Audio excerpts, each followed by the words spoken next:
आज आपण डाळ पालकाची अशी चटपटीत भाजी बघणार आहोत। अशी डाळ पालक तुम्ही एकदा नक्की करून बघा। आठवड्यातून एकदा तरी नक्कीच कराल आणि नुसती मोठी माणसंच काय तर लहान मुलंसुद्धा आवडीने खातील। पालकाची ही चटपटीत भाजी कशी बनवायची त्यासाठी व्हिडिओ शेवटपर्यंत नक्की बघा। चला तर मग रेसिपीला वेळ न घालवता रेसिपीला सुरुवात करूया। डाळ पालक बनवण्यासाठी इथे मी 1 वाटी तुरीची डाळ घेतली आहे। तुरीची डाळ जर तुम्हाला चालत नसेल तर मिश्र डाळसुद्धा तुम्ही यामध्ये वापरू शकता। आता ही डाळ 2 ते 3 पाण्याने स्वच्छ आपण धुवून घ्यायची। धुवून घेतलेली डाळ कुकरमध्ये घालून यामध्ये 2 कप पाणी घालून घेऊया। त्यानंतर पाव चमचा हळद घालून कुकरचं झाकण लावून घ्यायचं आणि मीडियम फ्लेमवरती 4 शिट्ट्या येईपर्यंत डाळ छान शिजू द्यायची। आता इथे 4 शिट्ट्या झाल्या, गॅस बंद करून कुकर थंड होऊ द्यायचा। आता कुकर थंड झालेला आहे, आपण झाकण काढून घेऊया। तुम्ही बघू शकता डाळ मस्तपैकी शिजलेली आहे। तर डाळ पालक तुम्ही बऱ्याचदा बनवलं असेल, ज्यामध्ये पालक जी आहे ती डाळीबरोबर शिजवता, पण आज आपण इथे वेगळ्या पद्धतीने बनवणार आहोत, ज्यामुळे आपली पालक छान दिसेल, चवीलासुद्धा मस्त लागेल आणि न्यूट्रिशन व्हॅल्यूसुद्धा भरपूर असेल। आता आपण कढई किंवा पॅनमध्ये त्यासाठी इथे मी तेल घातलं आहे।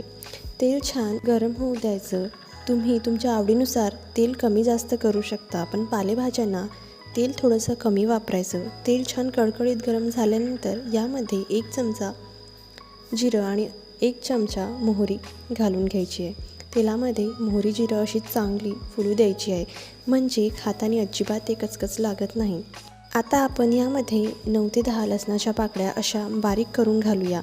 या फोडणीमध्ये अजिबात आपल्याला आले लसणाची पेस्ट घालायची नाही। असं ताजं लसूण थोडं बारीक कट करून घातलं की मस्त फ्रेश असा ताज्या लसणाचा फ्लेवर भाजीला येतो। आता लसूण घातल्यावर मध्यम आचेवर 2 ते 3 मिनिट खरपूस आणि हलक्याशा बदामी रंगावर कुरकुरीत होईपर्यंत लसूण छान आपण परतून घेतला आहे। त्यानंतर यामध्ये 1 बारीक चिरलेला कांदा घालूया।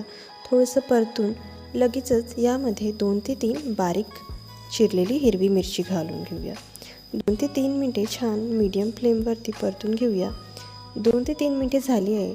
आता आपण अगदी चिमूटभर हळद घालते आहे। लक्षात असू द्या, आपण हळद डाळ शिजवताना देखील घातली होती, त्यामुळे मी अगदी चिमूटभर हळद इथे घातली आहे। त्यानंतर चवीनुसार मीठ घालूया, एकदा छान परतून घेऊया।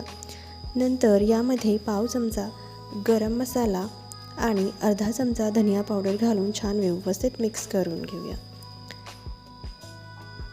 त्यानंतर यामध्ये 1 चमचा मिरची पावडर घालायची आहे, ऑप्शनल आहे। जर तुम्हाला जास्त तिखट आवडत असेल तर तुम्ही टाकू शकता, नसेल आवडत तर स्किप करा, कारण आपण यामध्ये हिरवी मिरचीसुद्धा घातली आहे। इथे जी मी हिरवी मिरची घातली आहे ती जास्त तिखट नसल्यामुळे 1 चमचा मिरची पावडर घातली आहे। छान व्यवस्थित मिक्स करून घेऊया। त्यानंतर मध्यम आकाराची पालकाची जोडी छान स्वच्छ पाण्याने धुवून घेतली आणि देठांसहित अगदी बारीक बारीक चिरून घेतली आहे। आता पालक फोडणीमध्ये छान मिक्स करून घेऊया आणि मीडियम फ्लेमवर 3 ते 4 मिनिटे झाकून शिजू देऊया। पालक आपल्याला खूप जास्त पण शिजू द्यायची नाही आहे। 3 ते 4 मिनिटे झाली आहे, तुम्ही बघू शकता पालक छान शिजलेली आहे। यापेक्षा जास्त वेळ आपल्याला पालक शिजवायची नाही आहे। आता यामध्ये आपल्याला शिजलेली डाळ घालायची आहे। तुम्ही इथे बघू शकता डाळ जी आहे ती शिजल्यावर दाटसर झाली आहे। आता डाळ आणि पालक व्यवस्थित छान मिक्स करून घेऊया।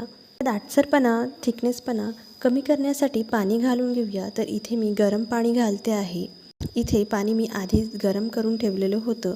गरम पाणी घातल्याने होते काय तर गरम पाणी घातल्यानं डाळ एकीकडे पाणी एकीकडे असं होत नाही आणि त्याचं टेम्परेचर जे आहे ते मेंटेन राहतं, म्हणजे गरम पाणी घातल्यावर उकळी यायला वेळसुद्धा लागत नाही आणि तुरंत उकळी येते। आता आपण हे छान मिक्स करून घेतलं आहे। आता आपल्याला याला उकळी येऊ द्यायची आहे। उकळी आली की आपलं डाळ पालक शिजून रेडी आहे असं समजायचं।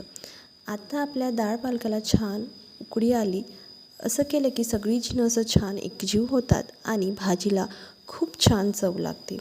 अशी ही भाजी तयार झाली आहे। या स्टेजला गॅस बंद करून घ्यायचा, तर अगदी लहानांपासून तर मोठ्यांपर्यंत सगळेच अगदी आवडीने खातील। तर मस्त अशी चटपटीत डाळ पालकाची भाजी तयार झाली आहे। तर कसा वाटला आजचा हा व्हिडिओ तुम्हाला कमेंट करून सांगायला विसरू नका। नेहमीप्रमाणे जर रेसिपी आवडली असेल तर व्हिडिओला लाईक, शेअर आणि चॅनलला जर सबस्क्राईब केलं नसेल तर सबस्क्राईब करा. थँक्यू.